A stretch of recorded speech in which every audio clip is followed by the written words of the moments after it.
ఇట్లా అన్ని రంగాలలో సర్వతోముఖాభివృద్ధి సాధించింది తెలంగాణ. ఇది వాస్తవం. ఇంకా ఒక మాటలో చెప్పాలి అంటే accidental chief minister Revanth Reddy గారు అడ్డిమారి గుడిదెబ్బలు అయినవు. ఇప్పటికైనా ఈ సొల్లు బంజి. ఇప్పటికైనా తెల్లారలేస్తే కేసీఆర్ని తిట్టుడు, రంకలేసుడు, బూతులు మాట్లాడుడు, దివాలా కోరు మాటలు మాట్లాడుడు, తెలంగాణను శపించుడు, తెలంగాణను తెల్లారలేస్తే దూషించుడు బంజే అని చెప్తా ఉన్నాం. నేను ఊరికేనే అనట్లేదు, ఏదో దుగ్ధతో మాట్లాడట్లేదు. తెలంగాణను ఎవరు తిట్టినా, తెలంగాణను ఎవరు దూషించినా, తెలంగాణను ఎవరు కించపరిచినా ఇదే పద్ధతిలో జవాబిస్తాం. ఎందుకంటే నువ్వు సిగ్గులేనోడివి కాబట్టి, మూర్ఖుడు కాబట్టే తెలంగాణను ఒక క్యాన్సర్ రోగితో పోల్చినావు. తెలంగాణ ఒక వ్యాధిగ్రస్తమైన రాష్ట్రంగా మాట్లాడినావు.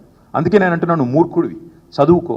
నీ సొంత సహచరుడు, నీ ఉప ముఖ్యమంత్రి, నీ డెప్యూటీ ఇచ్చిన నివేదిక చదువుకో, సిగ్గు తెచ్చుకో, బుద్ధి తెచ్చుకో అని చెప్తా ఉన్నా.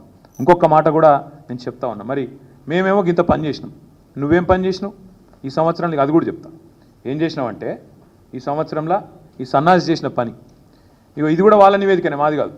ఈ సన్నాసి చేసిన పని ఆయన ఉప ముఖ్యమంత్రి గారే బయటపెట్టినారు. ఇగో మేము దిగిపోయే నాడున్న రేషన్ కార్డుల సంఖ్య 89,97,000, అంటే దగ్గర దగ్గర 90 లక్షలు. 89,97,000 అని ఆయనే చెప్పిండు మేము దిగిపోయినాడు. మరి కొత్తగా వీళ్ళు ఏమని ఇచ్చిండ్రా? యాజ్ ఆన్ ఆయన చెప్పిన లెక్క 31/8/2024, ఇంకా తర్వాత ఎన్ని కట్ చేసిరో తెలియదు, దాదాపు 1,00,000 కార్డులు తొలగించినామని చెప్పిండు ఆయన. కొత్త ఇయ్యలే, ఉన్నాయి కట్ చేసిరు. ఇది నేను చెప్పలే, నిన్న బట్టి విక్రమార్కి ఇచ్చిన రిపోర్ట్ ఇది. ఇగో ఈ సన్నాసి చేసిన పరిస్థితి ఏంటంటే, ఇగో 1,00,000 రేషన్ కార్డు, 1,00,000 పైచిలకు రేషన్ కార్డులు తొలగించిండు.